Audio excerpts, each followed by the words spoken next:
welcome to all of you. Tell you, this is going to be the place to be this afternoon. It's going to be hot out there, feels great in here. So we are so happy to have Ranelle here right now. There's music here. So as you need a respite from the hot, you can come here. Hey, I am so happy to have with us today Ranelle Knight-Leuth, PhD. And she is from, and I'm not sure that I am going to get all of this correct. I believe that you work with the Grantwood Art Colony, is that what it is? Okay, yeah. It says GWCR, and so I'm not sure what all of that is.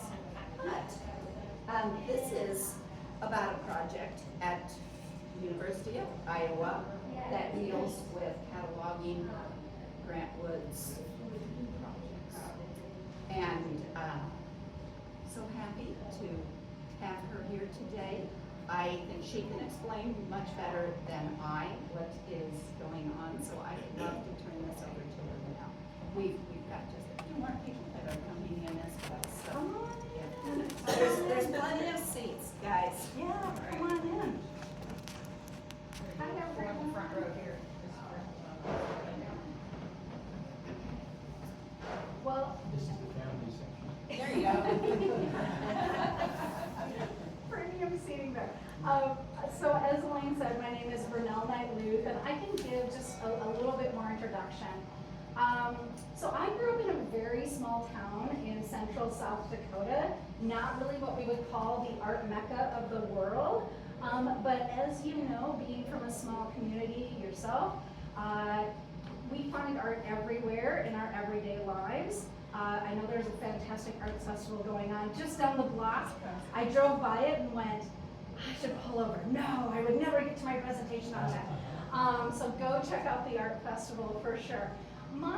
And I would also say too, my path to the job I have currently is kind of not a typical one. I actually have my bachelor's degree in journalism and advertising from South Dakota State University in Brookings. And then I went to the University of Iowa for my master's and PhD in art history. My scholarly interests in art history would be early 20th century American art, so Grantwood, Iowa's own, fits right into there. But I actually wrote my dissertation on World War I combat art. So I'm going to give a shout out to that space right in front of us, the Historical Museum, the Military Exhibit Hall. It is fantastic. I got to go through that a little bit this morning. Being in combat art, that also led me to propaganda, whether it was in the United States or Italy or Nazi Germany or even in the Soviet Union. And then I also have an interest in the history of design, whether it's graphic design, interior design, furniture design, and all of those things really coalesce very nicely with what Grantwood did during his own lifetime. I've also worked as a museum curator, a college professor, and a gallery director. So again, I feel like all of my experiences have led me to this job, which I started in December. We had not had what we call a Catalogue Raisonné, and I'll explain that in a second. We did not have a Catalogue Raisonné project dedicated to Grantwood until just December. So I've been on the job for 6 months, something along that line. But one other thing to note is that I did work as a professor of art history and museum studies, and I was the director of galleries and collections at Coe College in Cedar Rapids. And as I was saying, we find art everywhere in our historical societies, in our towns, but also in colleges, in universities, in hospitals, in libraries, on down the line. So at Coe College, I oversaw the permanent collection, which contains many artworks by Grantwood, and I'll discuss those and that work in a little bit as well. So who was Grantwood? I'm sure many of you guys know. Do you guys know who Grantwood was? Yeah, he was an artist, right? He painted that very famous American Gothic, but there was a lot more to Grantwood. He was actually born in or near the small town of Anamosa, Iowa, just a a little bit north and east of Cedar Rapids, Iowa. Born on February 13th, 1891. He dies the day before his, would it be 50th birthday? If I'm thinking correctly, yes, if I'm doing my math correctly. He was born into a farm family. His father was Francis Marvell Wood. Marvell is what he always went by, and then his mother was Hattie Weaver Wood. And you can, if you're interested ever, when you go to Anamosa, you can find the entire Weaver and Wood family grave sites right in this beautiful cemetery that overlooks the river in Anamosa. He had 3 siblings, an older brother, and then another brother, and then his youngest, the baby of the family, was his sister Nan. Even at a very young age, Grant Wood enjoyed drawing and making art. We have stories that Grant Wood told about being sent to time out, if you will, as we would say today, to the cellar of his family home, and he would draw on the rafters and on the stone walls and things like that. He also liked to hide out underneath the family dining table and draw on the bottom side. I remember doing that as a kid. I don't know if anybody else did, but I definitely grew up doing that too. I was not a good artist though, not like Grant Wood. So I bring for you a painting that he did of his mother. This is Woman with Plants, but that is a portrait of his mother, Hattie. She loved growing plants and flowers. She was quite the horticulturist, and you can see she's posed here with one of her favorite plants, a Sansevieria. I always slaughter that name, but it's also called a mother-in-law tongue plant. And many people, me included, have a descendant of that plant. So they're very easy to maintain and care for. Really, the best maintenance for one of those mothers-in-law tongue plants is to ignore them and they will grow. So it's right up my alley. Okay. His father died. Marvell died in 1901, right around the time that Grant Wood was 10 years old. So Grant, his mother, and his sister Nan, they moved to Cedar Rapids.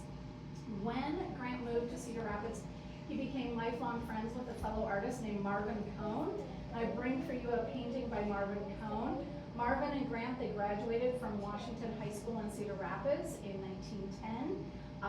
They were really kindred spirits when it came to art. They worked on the school newspaper, they did stage design, they did all sorts of things, any way that they could incorporate art into their lives and their high school experiences.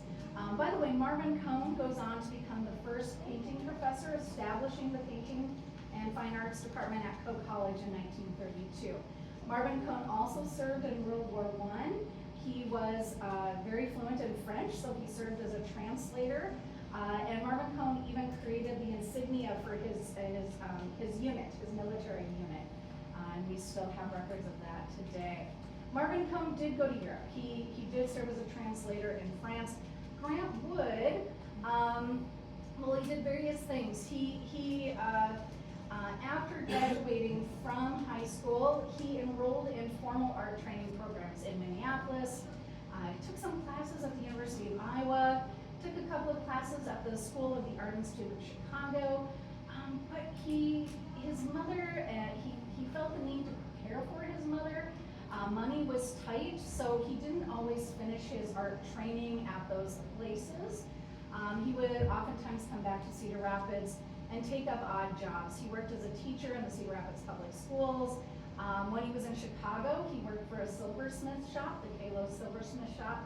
And then he also opened up his own craft shop, the Volon Craft Shop, with a colleague of his from the School of the Art Institute of Chicago. He returned to Cedar Rapids to help his mother. Basically, his mother lost her housing, so he went back to help his mother, and then he decided, as many young men did, they decided to enlist in World War I. Grant Wood did not make it to Europe. He actually had a pretty rough go at basic training. We've heard many legends and lore that Grant Wood, in order to make some beer money while he was in training, he would do sketches, portraits of his fellow soldiers in training.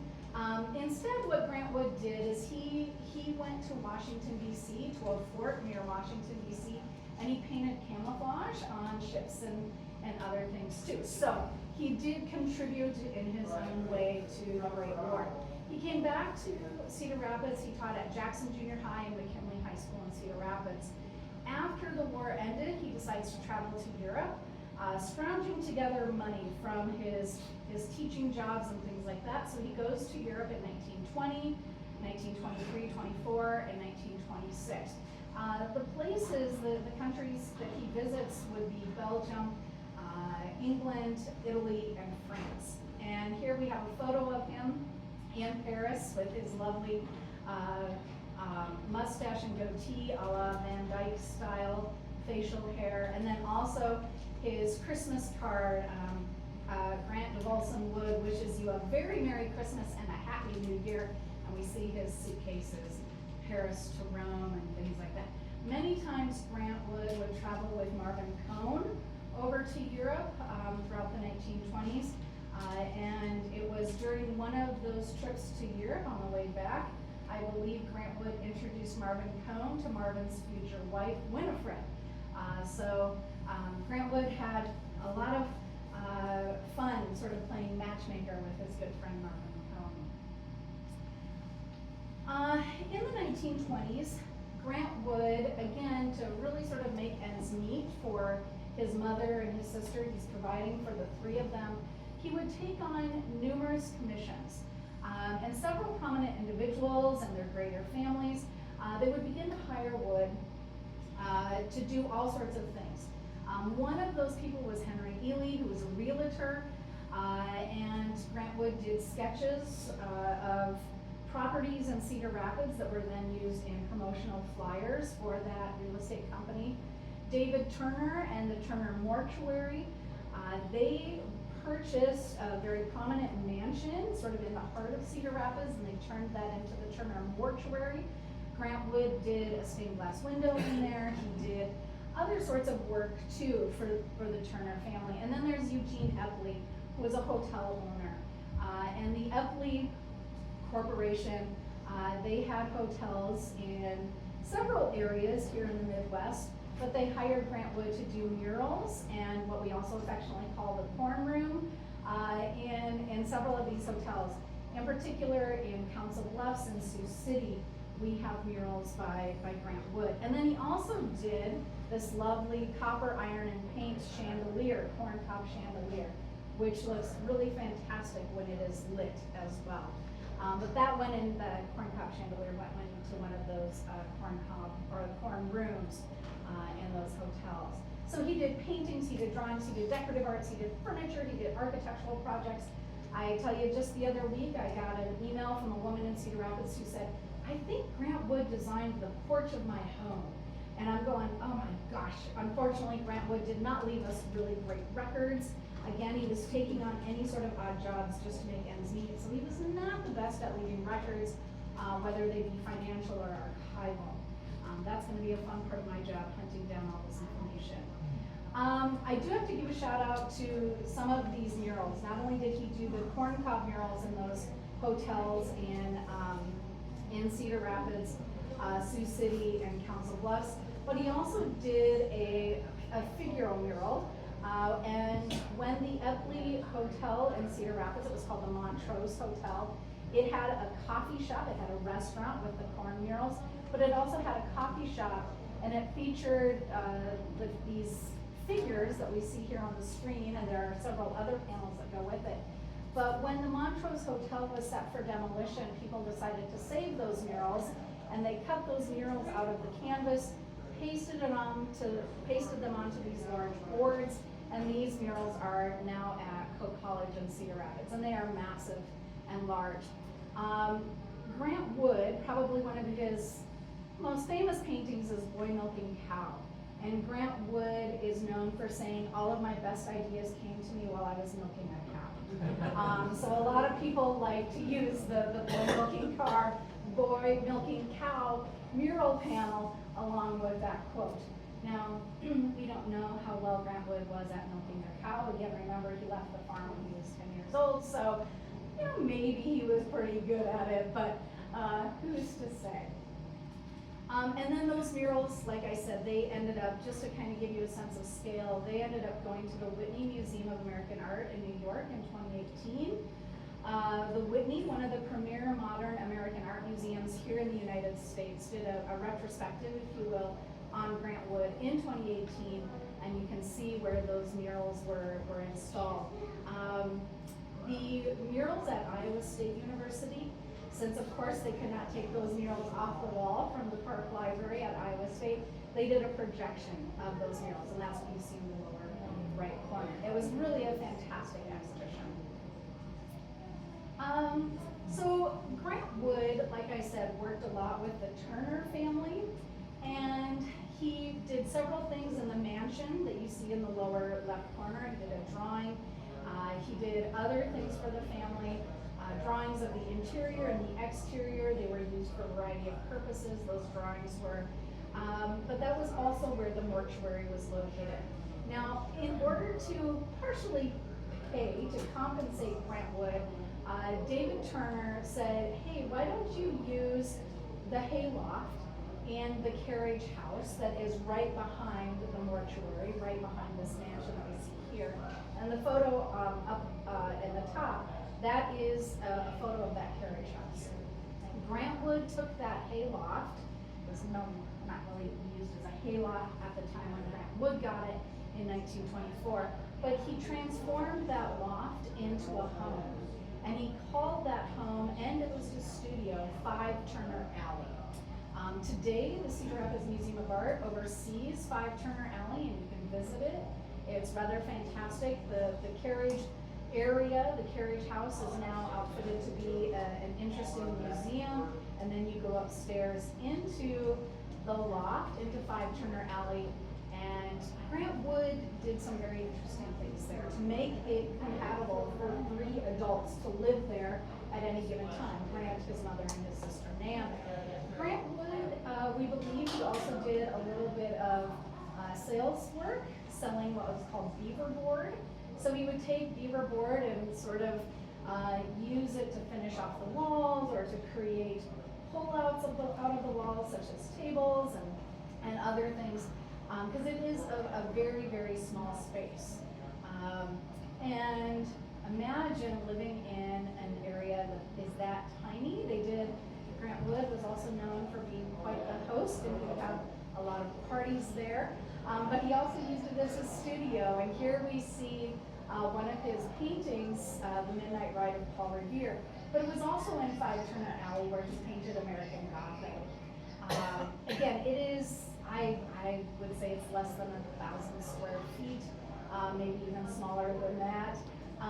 But he created a little nook for his mother to sleep. He created an interesting bathroom area, made a kitchen and a hearth, really utilized every single space of that loft. In 1928, he received a commission from the Veterans Memorial Coliseum in Cedar Rapids to create a stained glass window. This would be commemorating soldiers from the Revolutionary War up through World War I. And the St. Louis Foundry was selected to actually craft the stained glass window. You can still see that stained glass window today. It is massive and beautiful in the Veterans Memorial Building Coliseum. That St. Louis Foundry, they were sort of the best of the best here in the United States, and they subcontracted the work to a company in Munich, Germany. You can imagine that did not go over well with many Cedar Rapidians. The fact that a German company was making their city's stained glass memorial windows, especially coming, it's 1928, we're coming less than 10 years out of World War I.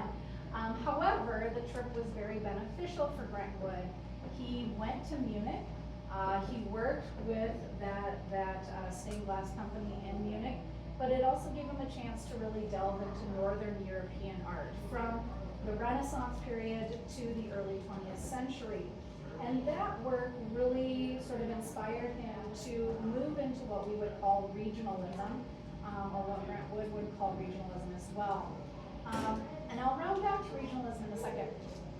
As I mentioned, the people of Cedar Rapids, in particular the daughters of the American Revolution, were not happy with the production of that stained glass window. So, and legend lore is that the Daughters of the American Revolution chapter in Cedar Rapids had previously hired Grant Wood to do I believe it was a Christmas card for their organization, and when he was using that Munich stained glass factory for the window production, the organization dropped Grant Wood from that commission. So he decided to retaliate and produce this painting, not called Daughters of the American Revolution, but just Daughters of Revolution, sort of tongue in cheek. And he shows these three women. Some scholars say that they can identify those women, or maybe a little bit of resemblance to some of the women. But what the women did is they decided to use an image of that very famous painting that you see in the background. That is just a print of that famous painting. That is George Washington crossing the Delaware. It is a large painting that is in the Metropolitan Museum of Art in New York City. It is huge. So here we see just a black and white reproduction of that painting. Does anybody know who painted Washington crossing the Delaware? Anyone? Well, it was painted in 1851 by an artist by the name of Knight-Leuth, which that is a German-American artist. So he really thought they were pretty hypocritical to embrace this large American painting done by a German-American, but yet they criticized him for going with a foundry in Munich. Anyway, so that's what we see there. That painting, Daughters of Revolution, is in Cincinnati, but the preparatory sketch that Grant Wood did is actually in Cedar Rapids at Coe College. There is the drawing down in the lower right corner. As I mentioned, when he went to Munich, he was able to see Northern European art, in particular from the Renaissance period. And artists such as Hans Memling, who was working in the late 1400s, his portraiture was incredibly influential, we believe, to Grant Wood. Here we have Grant Wood's portrait of John B. Turner, the father of David Turner, and he subtitles it Pioneer. Here we have John Turner, and behind him is a map of Iowa counties and other ephemera, if you will. And we're starting to see how Grant Wood is moving from Impressionism, such as we saw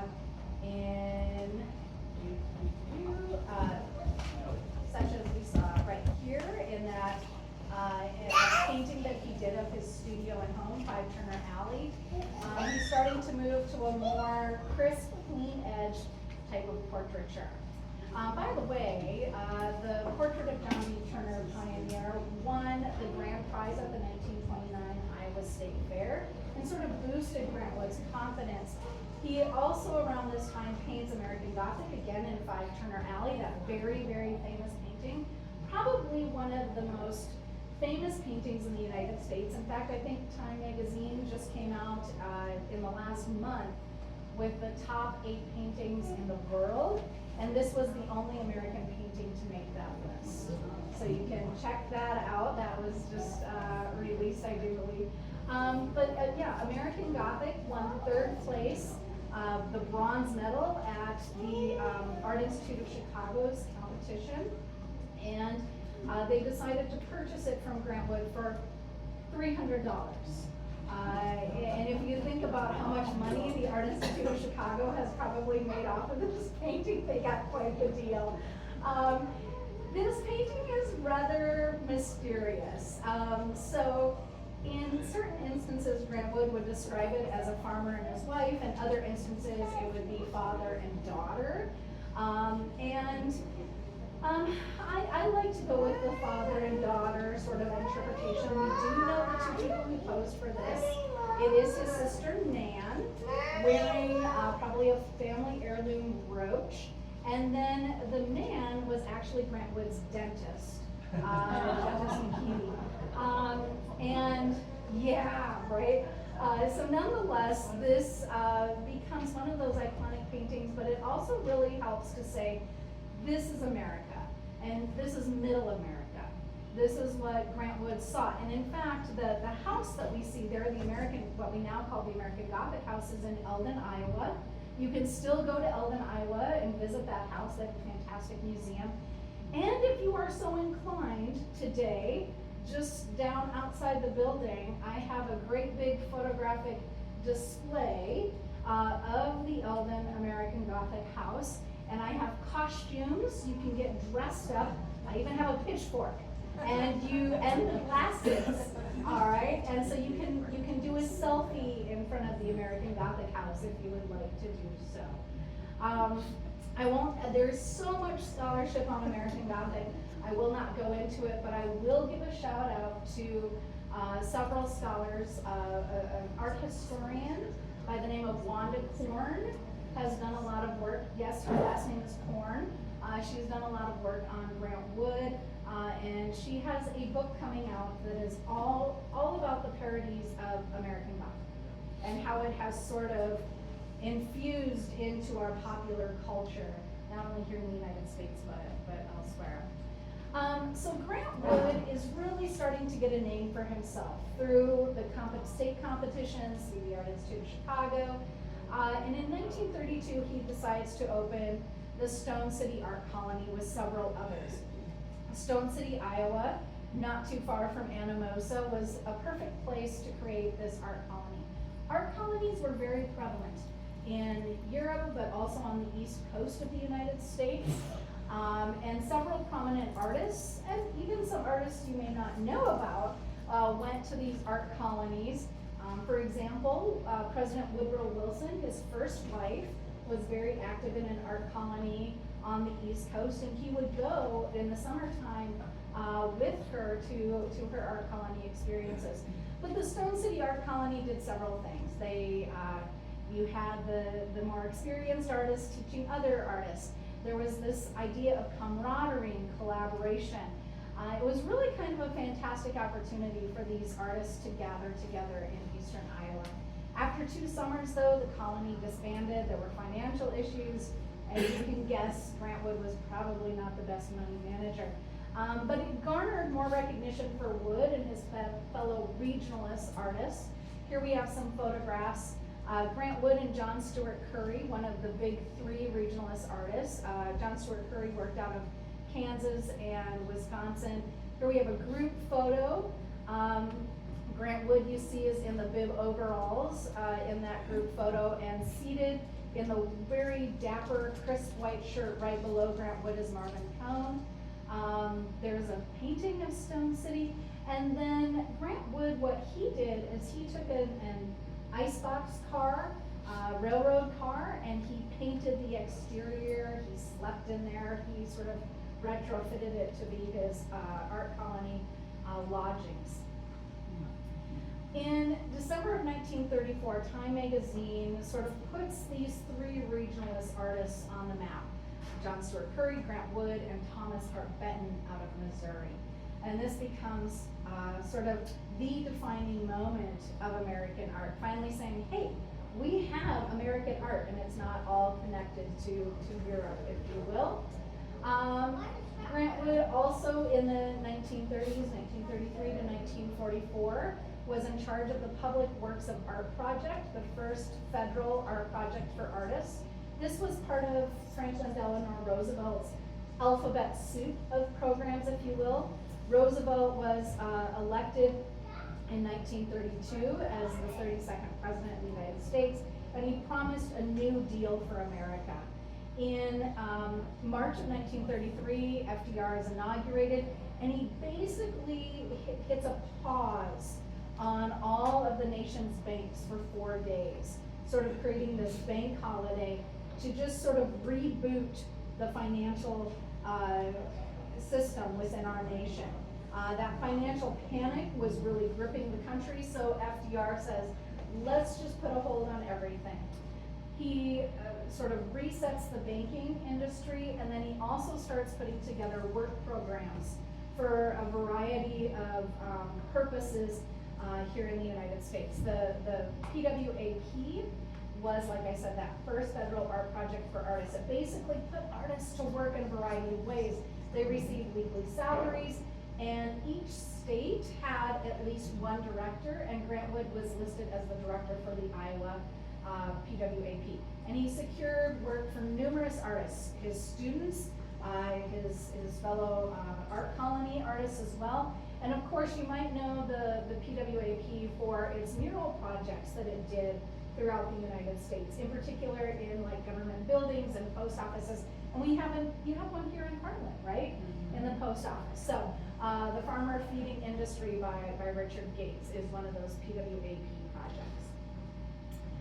Probably the best known mural project that Grant Wood and others, such as Christian Peterson, they all worked on the When Tillage Begins, Other Arts Follow mural project at the Parks Library at Iowa State University. Now, interestingly, Grant Wood was also, the PWAP was headquartered out of Iowa City eventually. So Grant Wood worked at the University of Iowa and enrolled University of Iowa students to work on this mural. These large canvas murals that were then taken from Iowa City, from the University of Iowa, and installed at Iowa State in Ames. Really a fantastic project, multiple mural panels within the Parks Library. And some that even went unfinished because the PWAP was disbanded only after 2 years. It morphed into other arts-related projects throughout the 1930s. Grant Wood also in 1934 becomes an associate professor at the University of Iowa in the Department of what was called Graphic and Plastic Arts. There were several issues with his fellow faculty. Grant Wood did not have a formal art degree. So his fellow art faculty were a little bit disgruntled that he became an associate professor without having the credentials, if you will. Some students and faculty complained that Grant Wood was maybe a little bit too heavy-handed in directing student work and creativity. Also, I would say at this time in the 1930s and as we go through the 1940s, the art world was starting to move away from these naturalistic, realistic depictions of the landscape and of people into what we would call expressionism, abstract expressionism, a la Jackson Pollock, right? So the art world was sort of moving away from regionalism. And then another big issue was Grant Wood's sexuality. And that became kind of we don't want to discuss it, but it's maybe acknowledged. There was questions about Grant Wood's sexuality, and we're hoping that sometime in the near future, we'll be able to understand more about the documentation from the University of Iowa regarding the complaints put against Grant Wood. And maybe there are references in some of those documents to his sexuality. Grant Wood's sexuality is still in question. Some say that he was a closeted gay man, and others say that he was not. He did, after all, marry a woman. We'll talk about that in a second. So even today, there are several different camps of scholars and enthusiasts who go back and forth on Grant Wood's sexuality.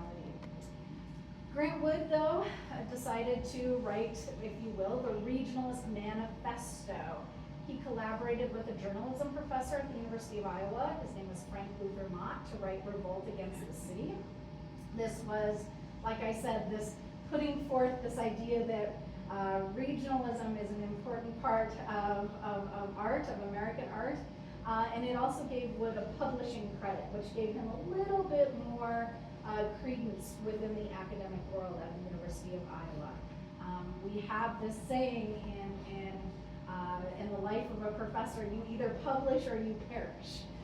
So you have to publish, and so Grant Wood felt the need to publish at least something.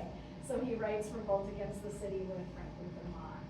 So what is regionalism? Regionalism was kind of the art form of at least the early 1930s. We know the major regionalist artists, people like Grant Wood, Thomas Hart Benton, John Stuart Curry. Also another artist by the name of Alexander Hogue. I also like to give him props. But then we also have other programs in the FDR administration, like the WPA, the Works Progress Administration, the photos and the films that were produced by the WPA. We could put them under the heading of regionalism. So regionalism is basically saying an artist should paint their own home areas, and they should paint what they know. And in fact, Grant Wood said that to his students at the University of Iowa, paint what you know. Oftentimes we connect regionalism to the Midwest, and it's specifically to the rural Midwest. So hearkening back to these idyllic American times, man and nature are kind of the key characteristics, and there's usually some sort of tension present as well, man versus nature. A tornado coming, and how are humans going to get to safety, or how are animals going to get to safety? So there's those tensions. Many times the regionalists said that they would deny modernist, abstract influences from Europe, but they did. And, they were looking at that art as well, as we've already talked about. Grant Wood did get married in 1934 to Sarah Sherman Maxon. She was she was in theater and music and in that scene. She is related to the Shermans of the Hoyt Sherman place in Des Moines, if you make a connection with that name.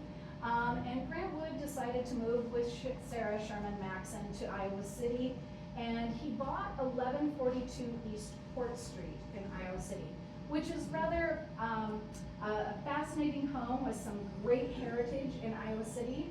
A man who opened, well, he didn't open, but he ran a brick foundry in Iowa City. He created this house for his family using the materials that he sold, right? These fantastic bricks. And it really is a fantastic home. That home was built in the 1800s. It kind of went into a little bit of disrepair, and Grant Wood just loved it, so he bought it. And he started making upgrades and refurbishing, and also sort of conserving some of the work around the house too. It's at East Court Street where he painted several of his famous paintings, such as Parson Weems' Fable. The marriage did not last. It did not go very long. So by 1939, Grant Wood and Sarah Sherman Maxon divorced. His financial status was not great as we get into the late 1930s, and surely that divorce did not help at all. But what Grant Wood was doing is he was continuing his work from the 1920s of woodworking and also furniture building, and you can't really see it on the left, but he was designing glassware. He was also designing other materials too. So yeah, there's the Ottoman chair, the Grant Wood lounge chair. That's a cardboard cutout of him, if you're wondering. It looks kind of creepy, I get it. He was a silversmith as well, so he made other materials, spoons and cutlery and teapots and things like that. So Grant Wood was doing a lot of different things. Not only to help sort of sustain him through the 1930s, but he was just that, I would say, creative and an individual, and always wanted to be involved in creative production. He also worked with what was called the Associated American Artists to produce lithographs. These lithography is a form of printmaking. So instead of producing a single painting, you can produce a lithograph. You can have multiple prints pulled from that lithograph, and then they can be sold at a much cheaper rate. So it's kind of the democratization of art, if you will.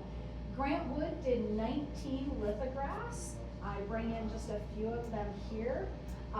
You can still find these lithographs on the art market, and some of them are more prized than others because they were in a less limited production, or fewer of those prints were pulled, if you will.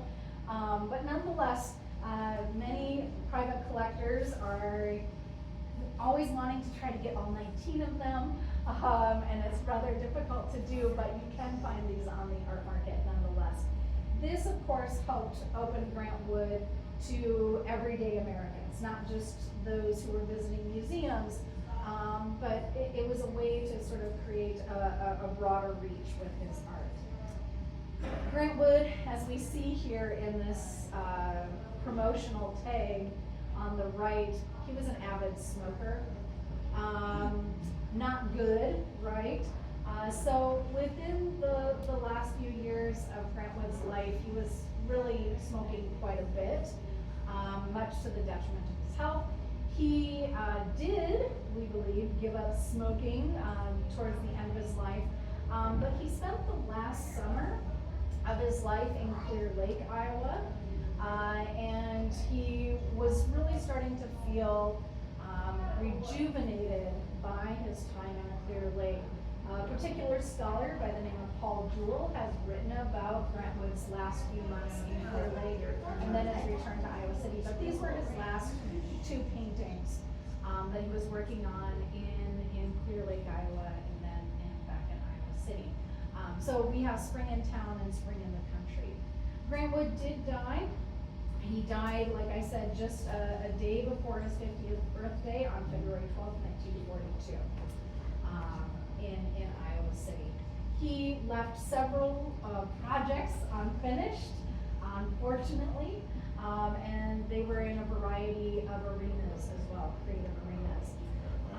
Since his death, there have been numerous publications. R. Tripp Evans, Grant Wood's life. Sue Taylor wrote about Grant Wood's secrets, and then we also have Leah Rossin DeLong out of Des Moines. She wrote an entire book on the Wayne Tillage. Begins, Other Arts Follow. So those are just a few publications. We also had exhibitions. In 1983-84, Wanda Korn puts Grant Wood back on the map, if you will, with a regionalist vision. That went to the Whitney Museum in New York, Minneapolis, Chicago, San Francisco. And it was really sort of this renewal of Grant Wood. In 2005-2006, the Cedar Rapids Museum of Art and the Renwood Gallery brought American Gothic back to Cedar Rapids. I was there for that opening. That was fantastic to see American Gothic back in Cedar Rapids. And then, like I said, the 2018 exhibition, the retrospective, if you will, at the Whitney, with its accompanying exhibition catalog as well. So let's delve into, I know we have a few minutes left here, let's delve into what I'm actually doing on Grant Wood, and that's called a Catalogue Raisonné. I know. That's okay. That's telling me to wrap it up. I'm almost done, I promise. So when I became the project manager for the Catalogue Raisonné, my kids go, "Are you going to be cataloging raisins?" And I go, no. A Catalogue Raisonné is a French phrase, and we still use it in its French spelling here in the United States. It basically translates to a reasoned catalog. A better way to say that is it's an inventory of an artist's body of work. It can be all of the works that an artist did. It can also be on a specific medium, if you will. But basically, it's a detailed history of those artworks, including the basic information, date, dimensions, materials, a description of the artwork, such as signatures, an exhibition history, provenance, which is the history of ownership, location of these artworks as well, and many times a catalog raisonné will be illustrated. It will include images. We have not had a catalog raisonné of all of Grant Wood's work. That's my job, to put all of that together. We are going to produce a digital catalog raisonné. It will be online. If you're interested in a really good catalog raisonné that is online, I encourage you to look at the Fitzhenry Lane catalog raisonné. It has numerous links. It has an interactive map, which is one thing we want to do. And we want to include similar things onto the Grant Wood catalog raisonné. I like to say we want to make it a rabbit hole of all things Grant Wood. So every artwork, every decorative work, every hopefully front porch and fireplace mantle and table and bench and sculpture, painting, drawing, everything that Grant Wood did, hopefully we'll have it on that website someday. And again, we're going to do it digital as opposed to printing it, because once we print it, it's obsolete, right? Because something's gonna come out of the woodwork and we're gonna go, oh man! So we can constantly update that digital catalog raisonné. Why hasn't there been one of Grant Wood already? If he is in that top tier of artists, not only here in the United States, but American Gothic is one of the most famous paintings in the world. Why hasn't this been done before on Grant Wood? One, he died right around the age of 50. That would be, I would say, the time when many artists are going, I need to preserve my legacy, right? And so they would start to inventory their works, and they would start to compile their archives and their documents. And Grant Wood dies rather suddenly after a few months of illness, right? So he didn't necessarily get the chance to do that. We do know that he was working on an autobiography with his assistant, Park Reinert, and it went unfinished. So he was thinking about these things, but he did not get to it. And also, when he dies in 1942, that's when we're really starting to see the development of Catalogue's Raisonné. Many artists are going, we need to do this, or we need to do this on the previous generation of artists. So it was just, I think, coming to the forefront. For example, his good friend Marvin Cohn lives until the 1960s, and Marvin Cohn was able to sort of package his life's work a little bit better, and we do have a Catalogue Raisonné on Marvin Cohn. So it's sort of interesting to think about what might have happened if Grant Wood had lived longer, especially with the influence of his friend Marvin Cohn. I would also say that developments within art. There was a gravitation away from regionalism towards abstract expressionism. So regionalism was kind of like tucked under the carpet. Like, we don't want to think about that. That's not in fashion anymore. So there was an admission from art history until scholars like Wanda Korn began to publish about Grant Wood again in the 1980s. Catalogues Raisonné are also usually supported by an artist foundation, and we didn't have a Grant Wood foundation until the 2000s. Also, many times family members of the artist will say, let's do this. And Grant Wood didn't have any of his siblings who really picked up the mantle of doing the Catalogue Raisonné. His sister Nan really carried his legacy on for several decades and really protected his legacy. But we only have far-reaching extended family members of Grant Wood still with us today. Many times a Catalogue Raisonné is supported by a private collector. And they of course have specific reasons for producing a catalog, oftentimes to enhance their own collection's value. Many times a gallery that represents the artist will put forth a Catalogue Raisonné. We don't really have that anymore for Grant Wood. Or scholars who are working on their dissertations or on major publications will say, I'm just going to morph this into a Catalogue Raisonné. We haven't had that yet. Very rarely, colleges and universities, academic institutions will say, let's do a Catalogue Raisonné. I can think of just a handful of academic institutions that are supporting catalogs right now. The University of Iowa is backing the one by Grant Wood. So it's great that we have the university helping us out in that regard.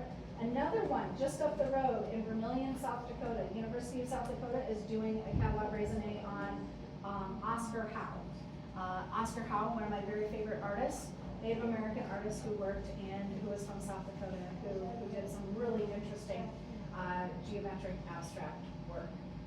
So academic institutions rarely back Catalogue Raisonnés. We're very lucky to have it.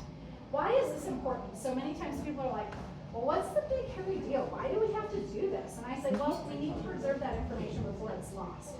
We need to find these artworks. We need to find these archival documents. We need to verify that information. That's crucial.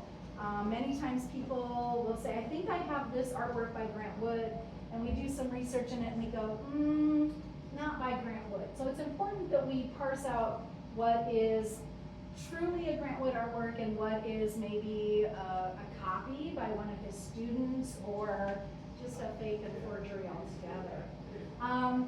It's also important because many of those regionalist artists are overlooked, and thank goodness for those scholars who are starting to delve more and more into the other regionalist artists, not just the big three of Benton, John Stuart Curry, and Grant Wood. But it then also opens the door for more research and hopefully broader cultural connections. I would say too, Grant Wood was a huge advocate for the state of Iowa. And so much of the work that he did has connections to the history of this state. And if we don't start to focus on that, we're gonna lose that information. So it's not just looking at the art, it's thinking about the broader cultural and historical connections. So a catalog raisonné is useful for scholars and archivists and librarians, for students, museums, galleries, those private collectors, but also auction houses. Auction houses use catalog raisonné publications all the time for valuing art, placing a value on art. So those are some important reasons.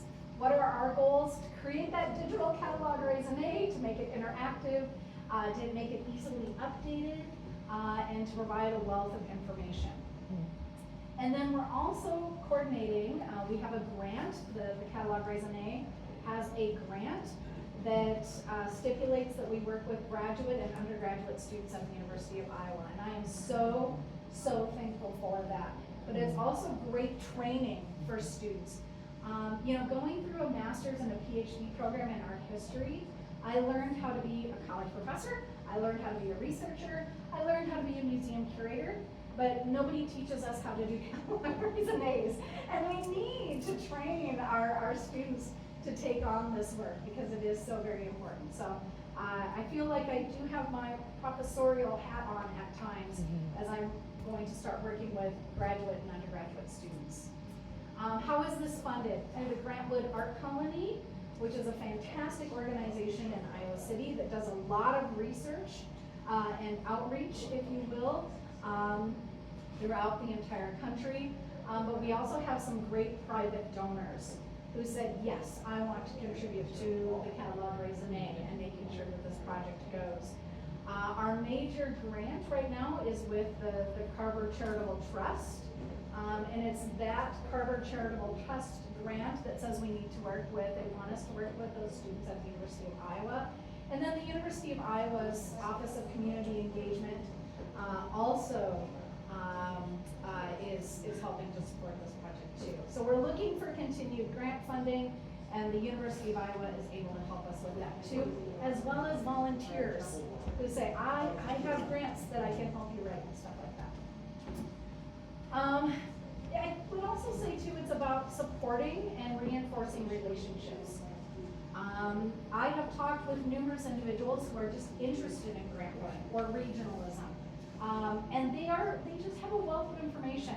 I love talking with individuals as much as I like going to museums and galleries and on down the line. Also, if you are interested in Grant-Wood, here in the state of Iowa, there's an organization called the Grant-Wood Country Forum. They are fantastic. They do a lot of online work and presentations. So if you're interested, check out the Grant-Wood Country Forum. But I've been doing a lot of work with them as well. And then the other thing is just to promote Grant-Wood. The Art Colony, we have artists in residence, we call them fellows. They come to Iowa City and they teach at the University of Iowa, but they do outreach programming as well. And then also just to promote that Catalogue Raisonné. If any of you are an alum of the University of Iowa, in the winter issue of Iowa Magazine, there was an entire article published, and immediately after that dropped online and in print, I started getting phone calls. So it is this sort of publicity that is integral to making this project work, this Catalogue Raisonné work as well. How you can help. If you have stories or documents, newspaper clippings, if you know of somebody who has a Grant-Wood artwork in their home, contact me. Spread the word. Because it is so important that we find those artworks. We know many times Grant-Wood, like I said, just to make a little bit of money, he would do artwork for individuals. Or individuals will find works in flea markets or whatever the case may be, and they buy these things up. The day I signed my paperwork to work on the Catalogue Raisonné project, I went to a board meeting and announced it, that I was doing this. And one of my fellow board members goes, this was in October, she goes, my grandparents have Grant-Wood artwork in Wisconsin, and it's never been exhibited. And I'm like, oh my gosh, I need to know this.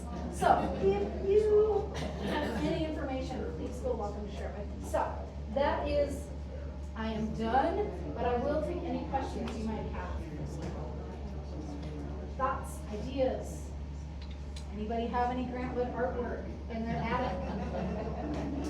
No one? I wish too. All right. Yes. A lot of these pictures are done on something else. And this is one of the very early slides. There's a picture done on material I've never heard of before. It starts with E. Yeah, the Upson board. Yeah. Okay, so the question is about materials and Grant Wood materials that he would use for his species. I'll get to that. It's his the portrait of his mother. So yeah, and I've seen it Upson and Upsum. So in a variety of ways. And this is one of the things we'll have to deduce with the Catalogue Raisonné. We're going to do like a deep dive into the different materials that Grant Wood used. Basically put, Grant Wood was pretty poor, pretty destitute, so he would use what materials he had at hand.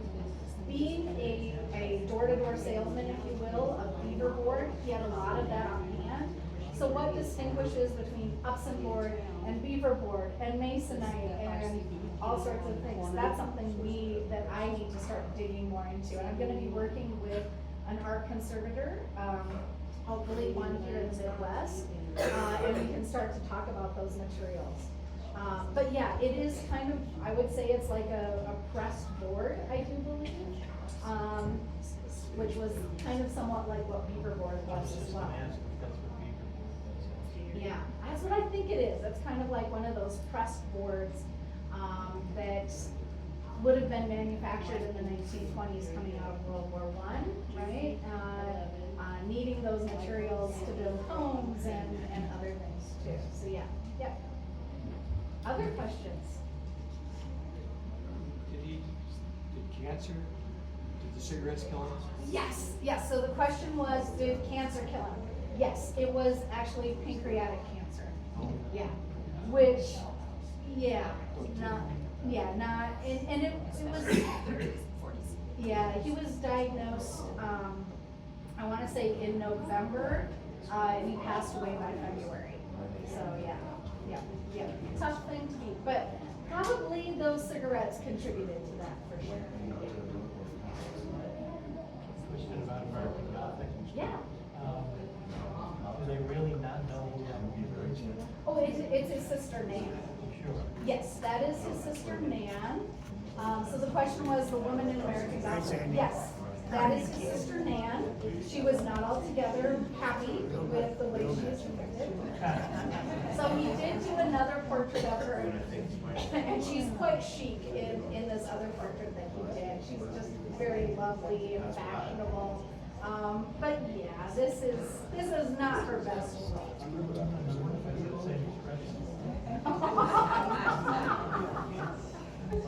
You talked about how large some of his paintings were. This one is so small. I am absolutely amazed. The Joslin did an exhibit, and they must have gotten it in Chicago.